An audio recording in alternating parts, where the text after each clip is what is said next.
여러분, 우리나라가 참 하나님의 은혜를 받은 나라예요. 그죠? 하나님께서 이 땅을 사랑하셔서 정말 선교의 손길을 통하여서 선교 140년 만에 이렇게 아름다운 나라를 이룰 수 있도록 하신 우리 하나님의 은혜가 크신 줄을 믿으시기를 주의 이름으로 축복합니다. 은혜를 받은 이 나라가 하나님 앞에 영원히 하나님의 영광을 드러내는 나라와 민족이 되기를 간절히 소망합니다. 할렐루야. 제가 이 신학을 시작해서 전도사, 강도사, 목사의 길을 이렇게 거쳐갔던 것 같아요. 전도사 사역을 처음 시작해서 10여 년을 전도사로 지냈어요. 전도사로 이렇게 사역을 하면서 사실 아무것도 모르던 이제 그야말로 젊은이가 하나하나 교회를 배워갈 수 있었던 것 같아요. 그러다가 10여 년이 지나서 강도사가 됐어요. 강도사가 되니까 뭐가 달라지느냐 하면, 여러분, 강도사님이 어떤 사람인가 하면요, 말씀을 해석할 수 있는 능력이 있습니다라는 것을 이 교단으로부터, 이 장로의 총회로부터 인정받는 거예요. 그러니까 설교 자격증이라고 하면 좀 이상한데요, 그런 이제 자격을 얻는 것이죠. 강도권이라 그래서 성경을 해석할 수 있을 만큼 당신은 역사적으로 또 성경적으로 말씀을 잘 연구할 수 있는 준비가 되었습니다. 이게 강도사가 되는 거거든요. 강도사가 돼서 이제 말씀을 전하는데 이게 부담이 생기더라고요. 그전에는 사실 서투르게 막 전했던 것들이 강도사가 되니까 그래도 말씀을 좀 잘 전해야 되지 않을까, 말씀과 씨름하는 것들이 시작이 됐던 것 같아요.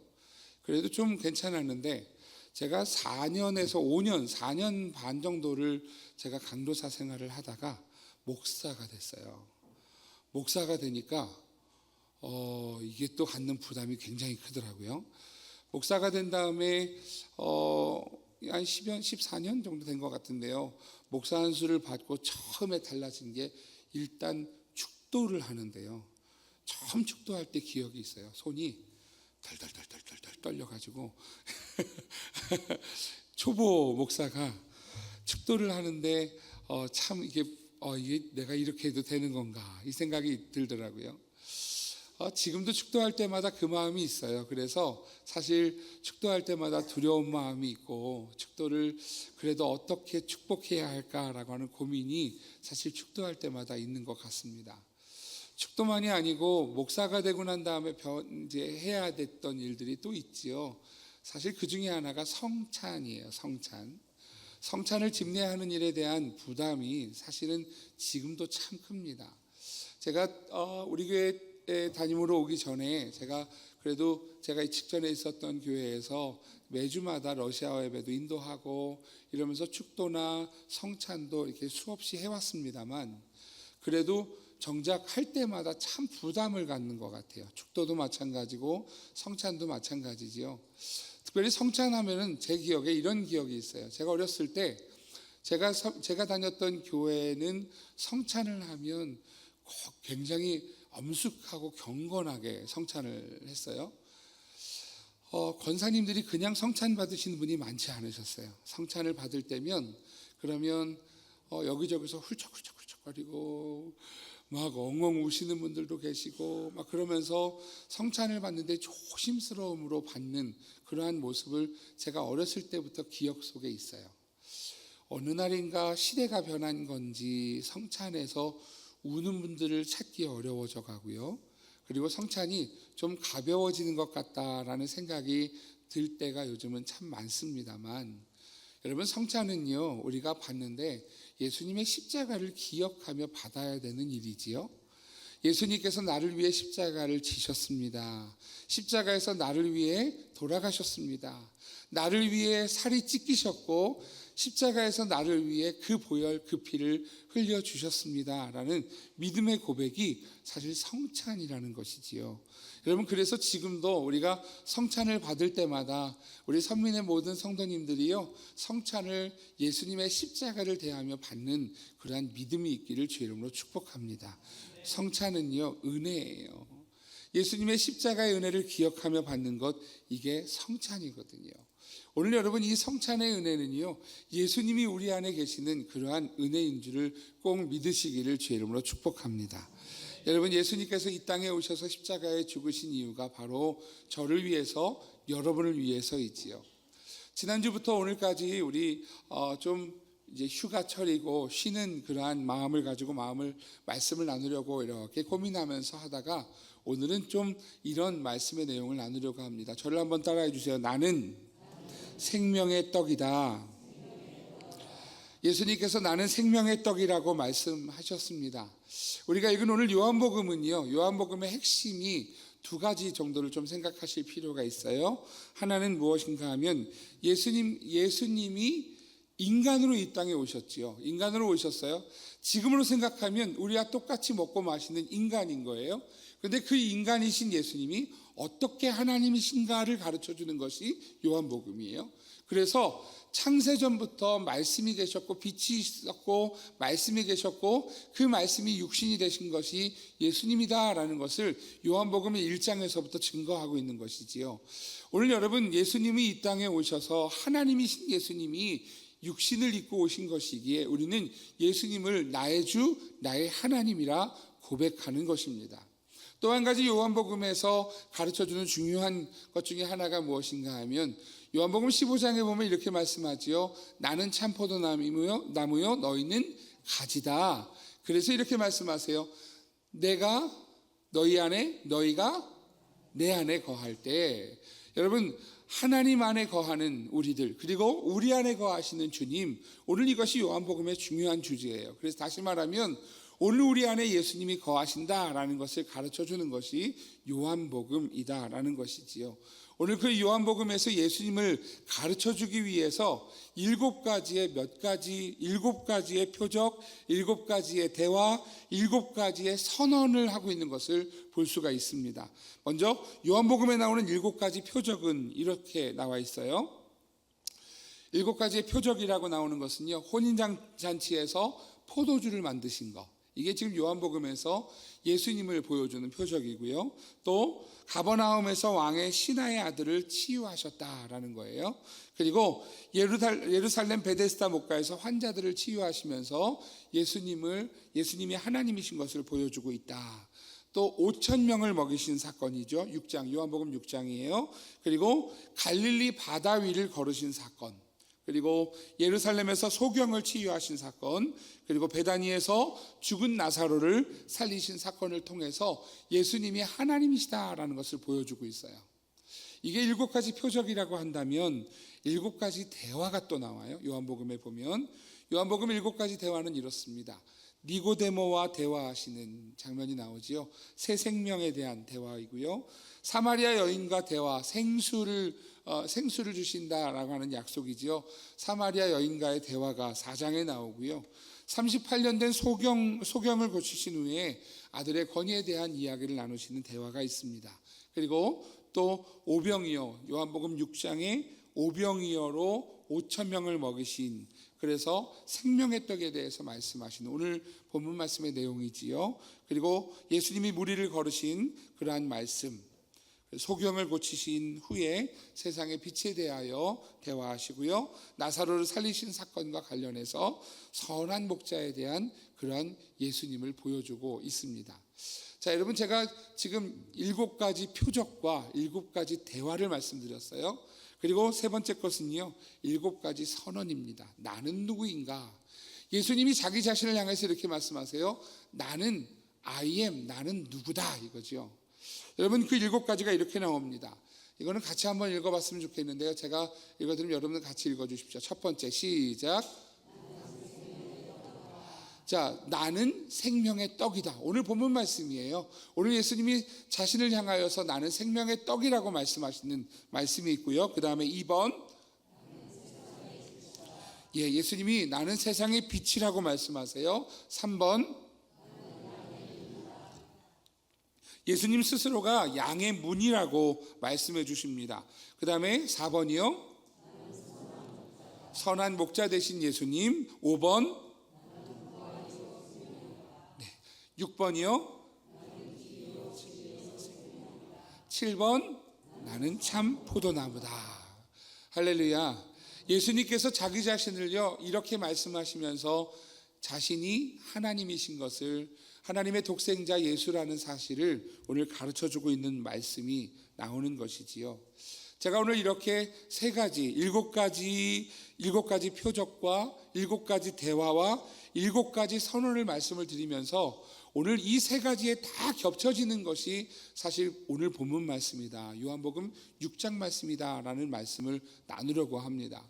요한복음 6장은요 오늘 예수님께서 누구신지를 가르쳐주는 아주 핵심이 되는 말씀이다 라고 할 수가 있어요. 6장은 어떻게 시작하느냐 하면 오병이어의 기적으로 시작합니다. 자, 여러분 오병이어의 기적이 뭐가 있죠? 오병이어의 기적은 물고기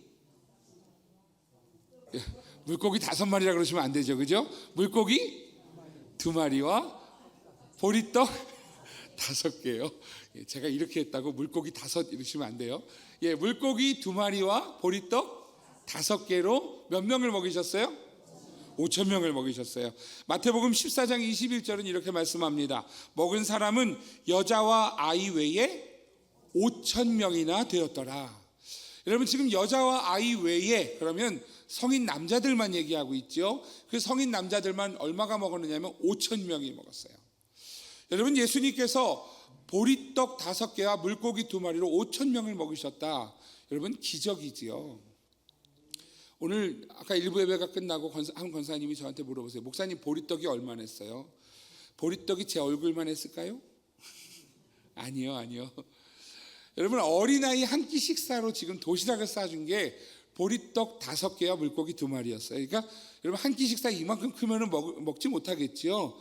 그냥 한 입에 넣을 만큼의 보리떡 5개 그리고 물고기 2마리인 거예요. 물고기 2마리도 많지 않나. 제가 이스라엘 가서 갈릴리에서 거기서 나오는 생선, 그 가이드가 그러더라고요. 이게 아마 이 물고기, 이 오병이어의 기적에 나오는 물고기가 아니었을까. 또 베드로가 잡았던 물고기가, 그 물고기의 별명이 베드로 물고기라고 되어져 있어요. 근데 그 물고기를요 먹어봤더니 여러분 별로 먹을 게 없어요. 세상에 뼈 사이로 살을 잡아내야 될 만큼 별로 없어요. 그리고 되게 맛없어요. 우리나라가 천국이에요. 우리나라 고등어가 세상에서 제일 맛있어요. 여러분 거기 물고기는요 살도 별로 없고요 맛도 별로 없어가지고요 먹는데 좀 그렇더라고요. 근데 여러분 그런 물고기 2마리에 보리떡 5개로 5,000명을 먹이셨다. 여러분 이것은요 기적 중에 기적이지요. 여러분 사람들이요 그 먹을 것만 해도 대단하다 생각했어요. 왜냐하면 말도 안 되는 기적이었거든요. 5,000명이 어떻게 먹습니까? 사람들이 그래서 예수님을 붙잡으려고 합니다. 왜 붙잡느냐 하면 예수님이 왕이 되시면 우리가 이제 먹을 걱정 없겠다. 우리 이제 완전히 잘 살겠다. 이런 생각이 드는 거예요. 그래서 예수님을 붙잡으려고 합니다. 요한복음 6장 15절 오늘 본문 앞에 말씀인데요. 같이 한번 읽어볼게요. 시작. 그러므로 예수께서 저희가 와서 자기를 억지로 잡아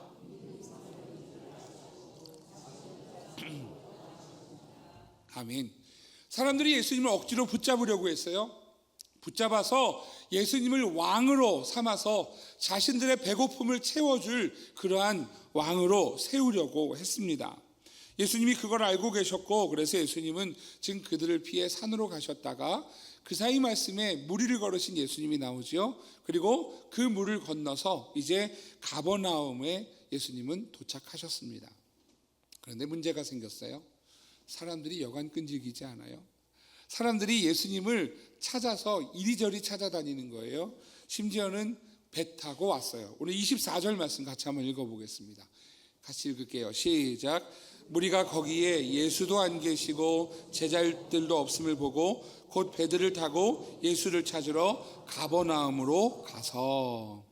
여러분 지금 무리는 누구예요? 이 5,000명의 사람들이죠. 그 사람들이 지금 예수님을 붙잡아야 되는데 예수님을 붙잡고 왕으로 세워드려야 되는데 예수님이 안 보이는 거예요. 예수님의 흔적을 찾을 만한 제자들도 안 보이는 거예요. 이리저리 찾다가 지금 그들이 가버나움까지 배 타고 왔다. 근데 여러분 지금 성경이 이렇게 가르쳐 주죠. 곧 배를 타고 해요? 배들을 타고 해요? 다시 보여주세요. 말씀 좀 다시 보여주세요. 배를 타고 해요? 배들을 타고 해요? 배들을 타고. 그러면 지금 여러분, 한 명 왔을까요? 두 명 왔을까요? 다섯 명 왔을까요? 아니요, 많이 온 거예요. 지금 배가 한 배가 온 게 아니라 배들을 타고 왔다면 배 여러 대가 와서 예수님께 우리의 왕이 되어 주십시오라고 예수님을 꼭 붙잡기 위해서 지금 그렇게 온 것이다 라는 것이지요. 사람들이 지금 여간 극성이 아니에요.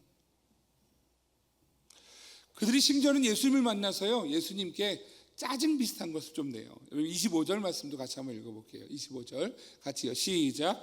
바다 건너편에서 만나 랍비여 언제 여기 오셨나이까 하니, 여러분 이게 지금 정중하게 랍비여 언제 여기 오셨나이까예요? 아니면 도대체 어디 가셨던 거예요? 이거예요. 여러분들 볼 때 1번 같으세요? 2번 같으세요? 제가 볼 땐 2번 같아요. 예수님 도대체 어디 계셨어요? 저희가 얼마나 찾았는지 아세요? 언제 여기 오셨어요? 지금 이 사람들은요, 예수님 찾아서 혈안이 돼서 찾다가 지금 예수님을 겨우겨우 만나서요, 예수님 앞에 언제 여기 오셨습니까? 라고 하는 항의하듯 따지듯 지금 이야기를 하는 것이지요. 그런 이 무리들을 향하여서 예수님께서 이렇게 말씀을 하세요. 26절 같이 읽어보겠습니다. 시작. 예수께서 대답하여 이르시되 너희가 나를 찾는 것은 표적을 본 까닭이 아니요 떡을 먹고 배부른 까닭이로다. 아멘. 예수님께서 그들을 향해서 이렇게 말씀을 하십니다. 너희가 나를 찾는 것은 너희가 무언가 제대로 된 것을 찾는 게 아니야. 너희들이 다만 떡을 먹고 배부르기 때문이야. 이렇게 얘기하시는 거죠. 여기서 표적이라고 하는 말씀이 나옵니다. 여러분, 요한복음에서 가르쳐주고 있는 아주 중요한 단어 중에 하나가 바로 이 표적이라고 하는 단어예요. 오늘 6장 2절, 6장에만도 여러 번 등장하거든요. 6장 2절에서 이렇게 말씀합니다. 큰 무리가 따르니 이는 병자들에게 행하시는 표적을 보았음이로라. 자, 예수님은 지금 병자들을 고쳐주셨어요. 그것을 요한복음은 뭐라고 표현하느냐면 표적이다 이야기합니다. 14절에도 이렇게 말씀하지요. 그 사람들이 예수께서 행하신 이 표적을 보고 말하되 이는 참으로 세상에 오실 그 선지자라 하더라. 예수님께서 행하신 여러 가지 일들을 보면서, 기적을 보면서, 그러면서 이야기하는 거예요. 표적을 보고 말하되 이는 참 선지자다 이렇게 얘기하는 것이지요. 여러분, 그런 표적에 대하여서 예수님께서 오늘 조금 전에 읽었던 26절은 이렇게 표현하는 거예요. 너희가 나를 찾는 것은 진짜 표적을 받기 때문이 아니라 먹고 배불렀기 때문이야. 이렇게 얘기하시는 거죠. 자, 그러면 여기서 여러분 표적이 뭔가에 대한 이야기를 할 필요가 있겠죠. 기적과 표적이라고 하는 단어를 좀 보실 필요가 있습니다. 먼저 기적은 이런 거예요. 신에 의하여 행해졌다고 믿어지는 일이에요. 여러분, 신이 그러니까 우리 인간이 할 수 없는 일이죠. 인간이 할 수 없는 일이 이루어졌어요. 그때 기적이라고 이야기한다. 영어로 미라클이라고 얘기해요. 놀라운 일이 일어났다는 거예요. 이게 기적이에요. 여러분, 기적은요, 옆에 있는 사람이 이렇게 잘 이렇게 5층까지 올라갔다 왔다고 기적이라고 이야기하지 않죠. 물론 여러분, 저처럼 뚱뚱한 사람이 5층까지 걸어 올라갔다 왔다 그러면 기적같이 여기실지 모르겠지만, 여러분, 기적은 여러분 일어나는 일에 대해서 기적이라 하지 않아요. 불가능한 일이, 여러분 도저히 일어날 수 없는 안진뱅이가 일어났을 때 우리는 그때 뭐라고 이야기하느냐면 기적이라고 이야기하죠. 뭔가 신이라는 존재가 행했을 것 같은 일을 기적이라고 얘기해요. 그런데 표적은 조금 달라요. 기적은 기적인데 이런 것이죠. 목표가 있어요. 끝이 있어요. 표지가 있어요. 그것을 위한 암시적인 것으로 기적을 일으키는 거예요. 그러니까 기적을 통해서 기적의 놀라움을 보는 게 아니라 기적을 통해서 기적이 왜 일어나는지를 보는 것, 이게 표적이라는 거예요. 그래서 영어로 이렇게 표현합니다. 한글에서 기적의 목적과 의미를 부여하는 것. 그래서 영어로요, 타겟. 여러분, 지금 그 타겟을 위한 암시이죠. 또 마크예요, 마크. 여러분, 마크는 뭐예요? 마크는 지금 표시라는 거예요. 그러니까 무언가를 보여주기 위한 표시. 이게 지금 마크예요.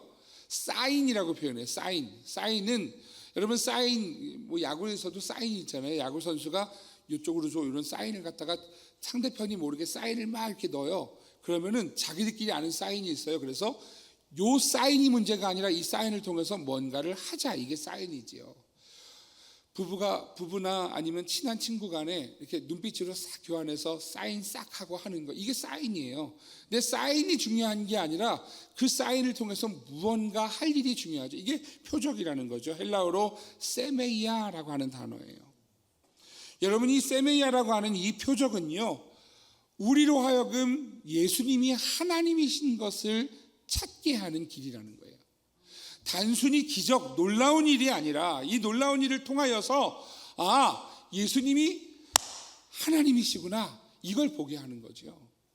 여러분, 그냥 기적이니까 우와 놀랍다, 이게 아니고요, 이 기적을 통하여서 예수님은 하나님이셔, 이 고백을 하도록 오늘 표적이라고 하는 단어를 쓰고 기록하고 있다라는 것이지요. 그런데 지금 예수님은 이렇게 말씀하세요. 너희들이 이 표적을 봐서 이 기적의 의미를 찾아서 지금 너희들이 나에게 온 것이 아니야. 너희들이 단순히 지금 나를 찾은 이유는 너희가 먹고 배부르기 때문이다. 여러분, 여기에서 우리 신앙과 좀 생각해 볼 필요가 있지요. 왜냐하면 오늘 우리의 신앙도 여러분, 예수님이 하나님이시라는 것을 찾아야 되는데, 그게 아니라 단순히 우리의 먹고 배부른 것을 찾는 믿음일 수 있기 때문에 그렇습니다. 예수님은 오늘 그거 말고 이것이 표적이라는 사실을 말씀해 주고 있는 것이지요. 그렇다고 예수님께서 안 들어주시는 거 아니에요. 하지만 그럼에도 불구하고 예수님이 누구신지를 찾는 것, 이게 지금 오늘 나는 생명의 떡이라는 말씀이라는 것이지요. 오늘 이런 상황 속에서 오늘 6장 66절 뒷부분에서는요, 이렇게 말씀합니다. 같이 한번 읽어볼게요. 시작. 그때부터 그의 제자 중에서 많은 사람이 떠나가고 다시 그와 함께 다니지 아니하더라. 여러분, 지금 그때부터, 지금 이 일어난 때부터 그의 제자들 중에서 많은 사람들이 예수님을 떠났다는 거예요. 자, 이 제자들은 12제자일까요? 아니에요. 지금 예수님께 오병이어의 기적을 쫓아왔던 그러한 많은 사람들, 예수님의 제자라고, 예수님을 따른다고 예수님을 따라왔던 그들을 제자라고 불렀고요, 그 제자들 중에 많은 이들이 지금 떠나갔다라는 말씀을 하고 있는 것이지요. 여러분, 우리 신앙이 이래요. 신앙을 하다 보면, 신앙생활 하다 보면 가끔은 그렇게 느껴요. 참 별거 아닌 일에 삐지는 분들도 참 많으시구나라고 느낄 때가 있어요. 세상에 같이 이렇게 이게 제가 이렇게 목회자가 막 웃으면서 대하다가 어느 날 제가 이렇게 발견을 못하고 안 웃고 이렇게 그냥 쓱 지나가면 목사님이 나한테 인상 썼어. 이거 삐지는 분들이 계실까요? 안 계실까요? 예, 있어요. 저는 의미 없이 얘기했는데도요, 나를 겨냥했어, 나를 타겟했어 해서 시험 드시는 분들도, 여러분, 제가 그렇게 생각이 많은 사람이 아니에요. 여러분, 이게 말에 씨앗을 담고 하는 사람이 아니거든요. 근데 그런 분들이 있어요. 근데 여러분, 그러지 마세요.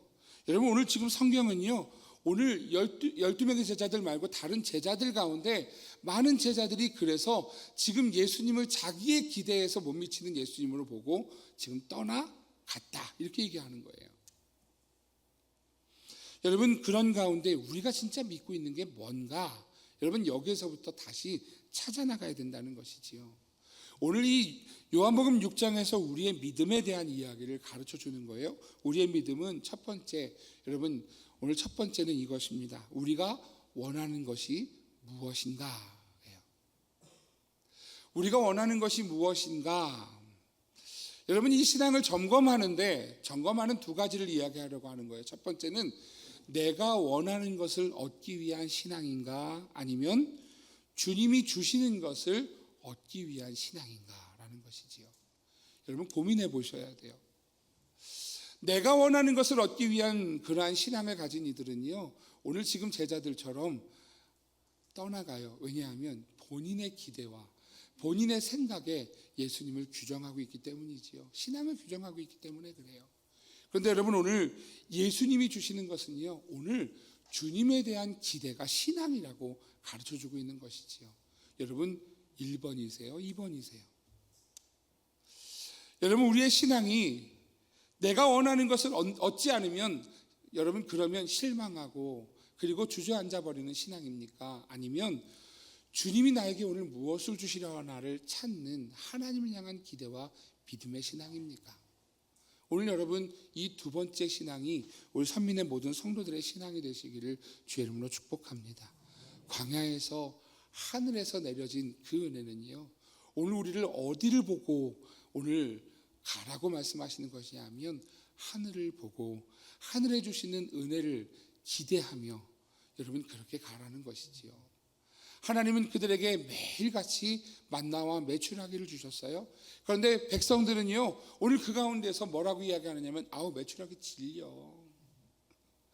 왜냐하면 자기들의 기대와 자기들이 원하는 게 있어서 그래요. 그래서 메추라기 질려, 만나 싫어, 좀 다른 거 먹고 싶어. 여러분, 그러한 자기의 원함을, 자기의 원하는 것을 얻기 위한 신앙생활을 했던 백성들이었다. 성경은 여러분 그것을 결코 아름답게 이야기하지 않더라는 것이지요. 신앙은 하나님이 나에게 요구하시는 것이 무엇인가를 찾는 것이 신앙입니다. 오늘 요한복음 6장 27절은 이렇게 말씀하지요. 같이 읽겠습니다. 시작. 썩을 양식을 위하여 일하지 말고 영생하도록 있는 이 양식은 인자가 너희에게 주리니 인자는 아버지 하나님께서 인치신 자니라. 아멘.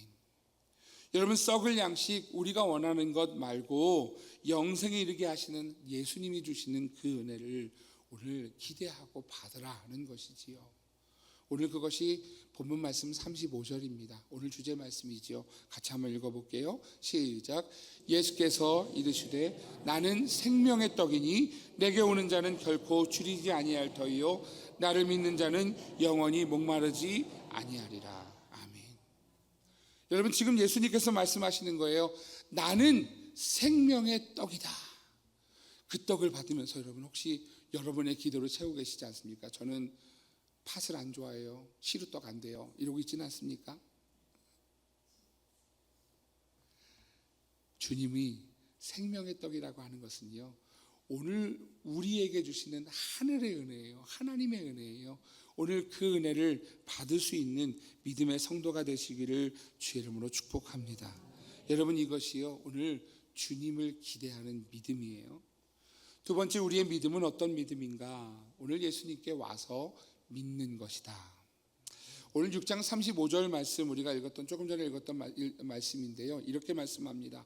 예수께서 이르시되 나는 생명의 떡이니. 예수님 자신을 생명의 떡이라고 말씀하시면서 이렇게 이어가지요.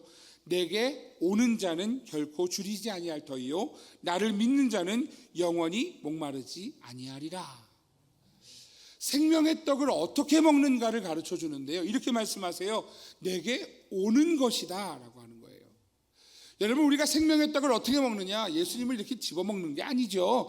오늘 예수님께 나아가는 거예요. 우리의 죄악된 모습 그대로, 부족한 모습 그대로 하나님 앞에 그대로 나아가는 것, 오늘 이것이 오늘 생명의 떡을 대하는 성도라는 것이지요. 오늘 예수님께 오는 자는 이라고 표현하고요, 그 다음에 와서 뭐 하느냐? 나를 믿는 자는. 다시 말하면 생명의 떡을 먹는다라는 것은 우리의 모습 그대로, 죄된 모습 그대로 주님 앞에 나아가 오늘 믿음으로 주님을 받는 것, 이게 믿음이라는 거예요. 생명의 떡을 먹는다라는 것은요, 오늘 그 주님 앞에 나 자신이 나아가서 주님을 그대로 믿는 믿음이다라고 가르쳐 주는 것이지요. 오늘 30절 31절에 그 예수님을 찾아왔던 무리들이 이렇게 이야기합니다. 그들이 묻되 그러면 우리가 보고 당신을 믿도록 행하시는 표적이 과연 무엇입니까? 하시는 일이 무엇입니까? 기록된 바 하늘에서 그들에게 떡을 주어 먹게 하였다 함과 같이 우리 조상들은 광야에서 만나를 먹었나이다. 그때 예수님께서 이렇게 대답하세요. 32, 33절 같이 읽습니다. 시작. 예수께서 이르시되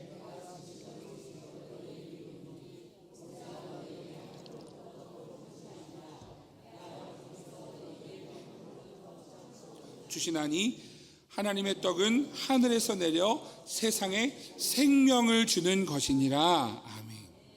하늘에서 참떡 생명을 주시는 것이다 라고 말씀하시죠. 그러자 그들이 또 질문을 합니다. 34절이에요. 그들이 이르되 주여 이 떡을 항상 우리에게 주소서. 그러자 그때 오늘 주제 말씀 35절이 나온 거죠. 한 번 더 같이 읽습니다. 같이요. 시작.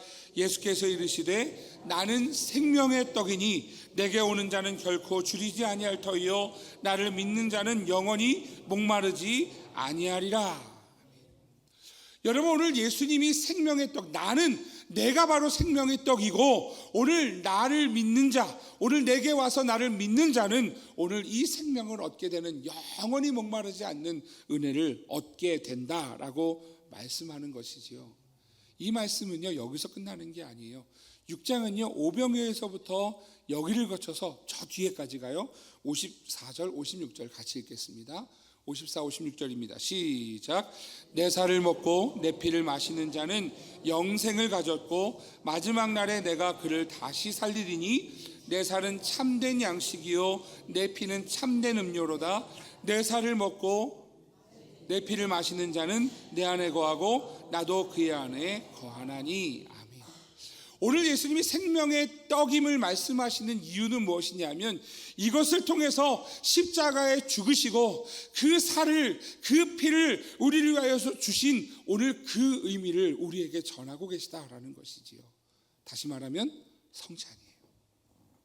우리가 그러면 성찬을 받는 것이 무엇인가? 오늘 예수님이 이것은 내 피다라고 제자들과 나누셨던 것처럼 오늘 우리가 주의 잔을 대하면서 나를 위해 십자가에 죽으신 그 주님의 보혈입니다 라는 믿음의 고백이 성찬을 대하는 것이지요.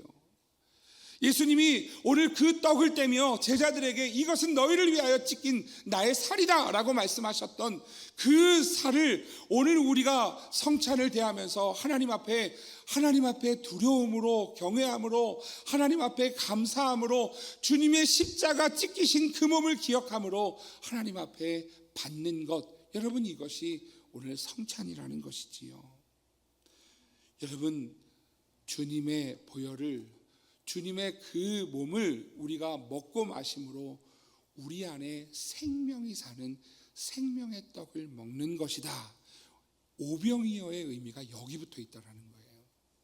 오병이어의 일을 왜 이루셨는가? 너희들이 세상에서 먹고 마시는 것이 중요하나 너희들이 그것보다 더 중요한 것은 생명의 떡인 나를 먹는 것인데 생명의 떡인 나는 오늘 십자가에 너희를 위하여 죽은 나야. 너희가 그 살과 피를 먹고 마심으로 나와 하나가 되는 것이다 라고 가르쳐 주는 것이지요. 여러분 그때 우리는요 감사할 수밖에 없어요.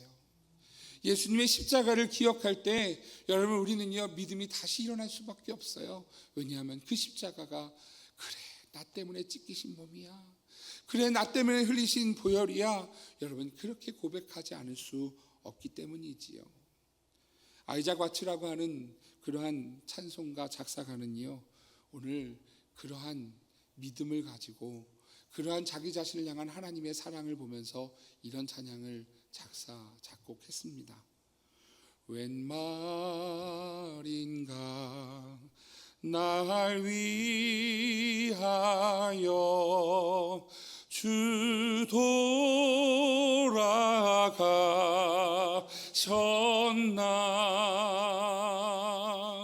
이 벌레가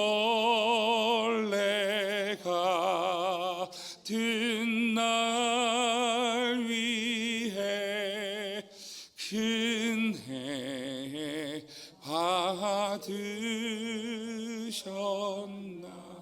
이 벌레 같은 날 위해 큰해 받으셨나. 우리 2절도 같이 찬양해 볼까요?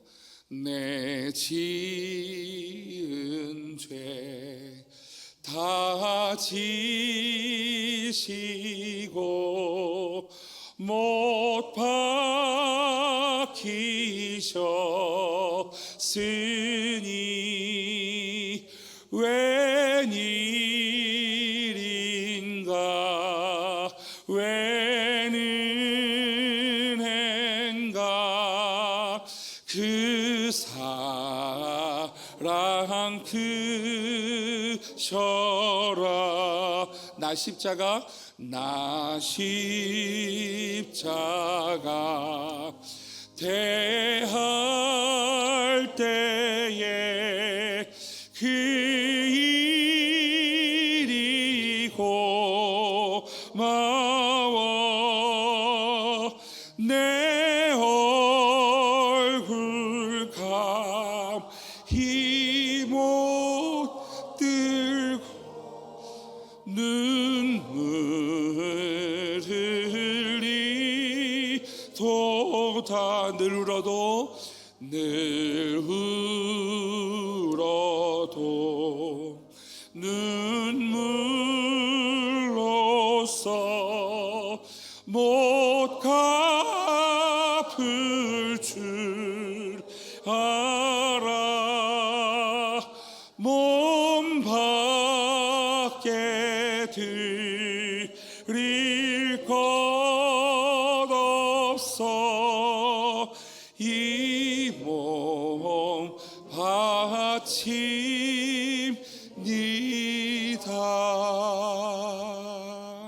아멘. 여러분, 하나님 앞에 이렇게 고백할 수밖에 없죠. 이 벌레 같은 날 위에 어떻게 큰 은혜를 받으셨습니까? 그 은혜가, 그 사랑이 너무도 크십니다.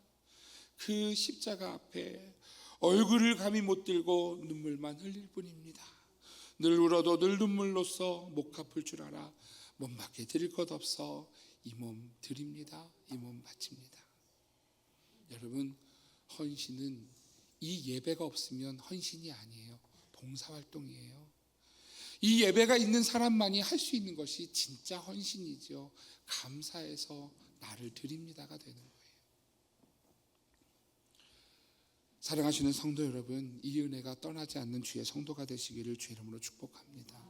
세 번째, 우리의 믿음은요, 그래서 내 안에 생명의 떡을 먹은 내 안에 주님이 사시는 것입니다. 오늘 55절 56절은 이렇게 말씀합니다. 내 살은 참된 양식이요 내 피는 참된 음료로다. 내 살을 먹고 내 피를 마시는 자는 내 안에 거하고 나도 그의 안에 거하나니. 오병이어의 진짜 의미는요, 우리 안에 거하시는 주님을 보여주고 있는 거예요. 우리 안에 주님이 살아계시는 것, 그래서 우리의 말이 변하고 우리의 생각이 변하고 우리의 시선이 변하고 우리의 삶이 변하는 것, 여러분, 이것이 믿음이라고 하는 것이지요. 왜냐하면 내 안에 주님이 살아계시기 때문에. 주님이 살아계셔서 주님이 나로 말하게 하시는 것을 말하고, 주님이 기뻐하시는 생각을 하고, 주님이 기뻐하시는 일을 감당하는 게 믿음이기 때문에 그렇습니다. 그래서 사도 바울은요, 이렇게 고백하는 거예요. 갈라디아서 2장 20절 우리 같이 읽겠습니다. 같이요, 시작. 내가 그리스도와 함께 십자가에 못 박혔나니 그런즉 이제는 내가 사는 것이 아니요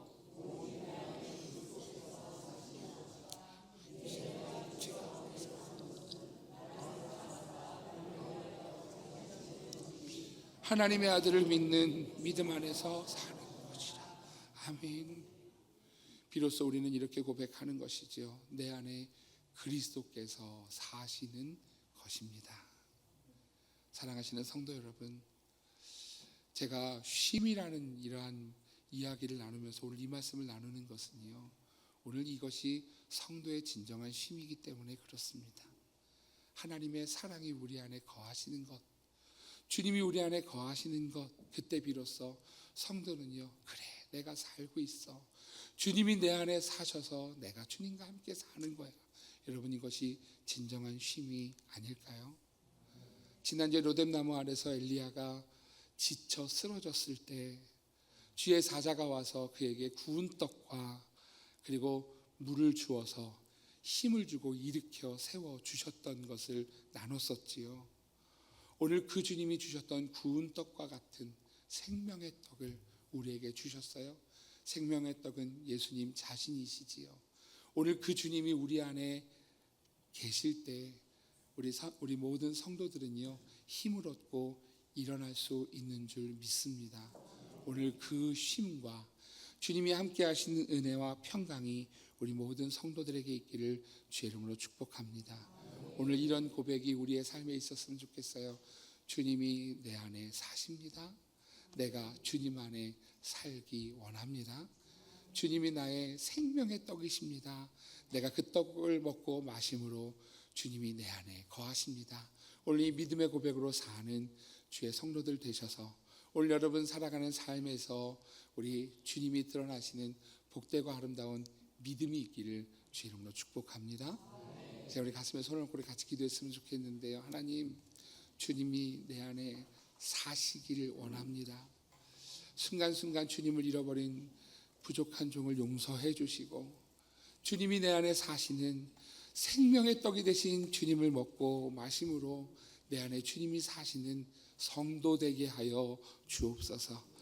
하나님, 주님이 보여주신 예수님이 하나님이시라는 사실을 표적을 따라가지 못하고 기적에 머물렀던 우리의 믿음을 용서해 주시고, 그래서 그 기적에 머물러서 우리의 필요를 찾았던 모습에서 주님이 주시는 은혜를 갈망하는 믿음의 삶이 되셔서 죽기까지 사랑하신 그 주님의 은혜가 우리 안에 머물게 해 주십시오.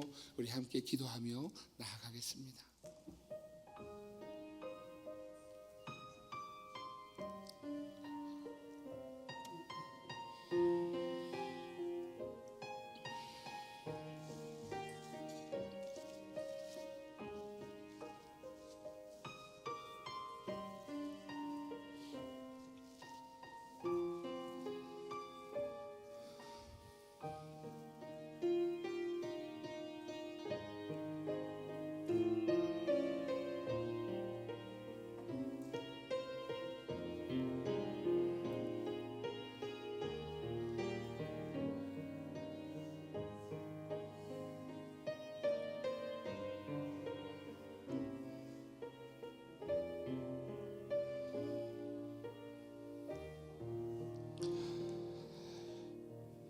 하나님,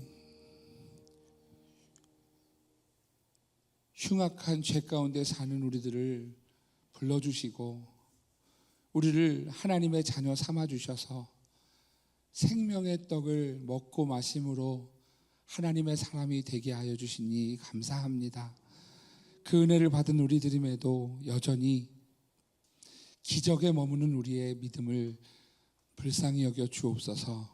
하나님, 우리에게 주시는 은혜를 사모할 수 있는 믿음과 은혜가 있게 하여 주셔서 하나님, 날마다 주님을 바라보며 주님이 우리 안에 계시는 하나님, 우리 안에 주시는 은혜를 바라보며 우리 안에 계시는 주님이 계시는 하나님의 삶을 사는 모든 성도들 될 수 있도록 인도하여 주옵소서.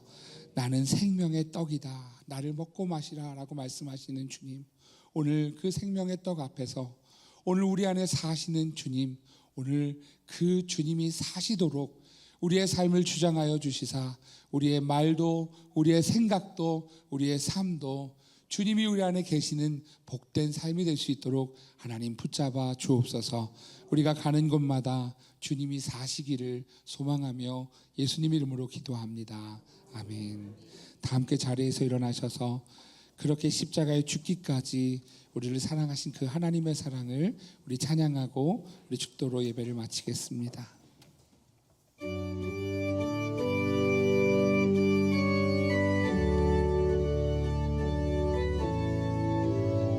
그 크신 하나님의 사랑, 그 크신 하나님의 사랑 영 못하네.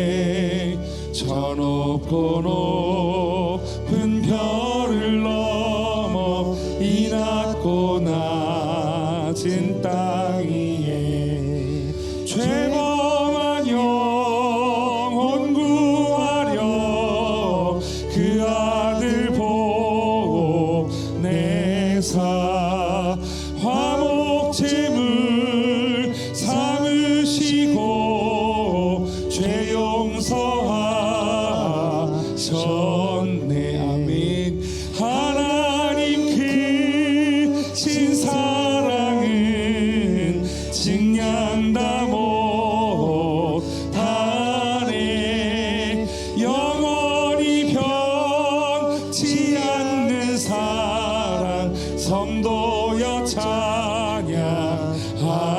하세. 괴로운 시절 지나가고 땅 위에 영화쇠할 때 주 믿지 않던 영혼들은 큰 소리 외쳐 울어도 주 믿는 성도들에게 큰 사랑 베푸사 우리의 죄 사했으니 그네 잊을까. 하나님 크신 사랑은 증량다 못하네. 영원히 변치 않는 사랑 성도여 찬양하세. 하늘을 두루마리 삼고 바다를 먹물 삼아도 한없는 하나님의 사랑 다 기록할 수 없겠네.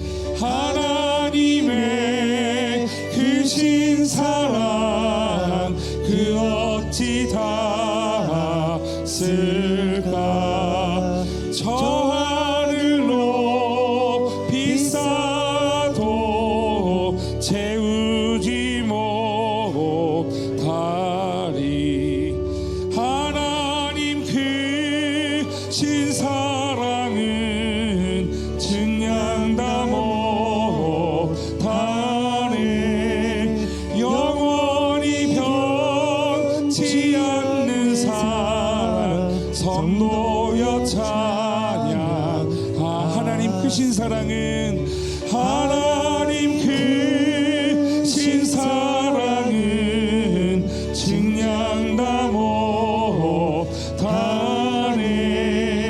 영원히 변치 않는 사랑 성도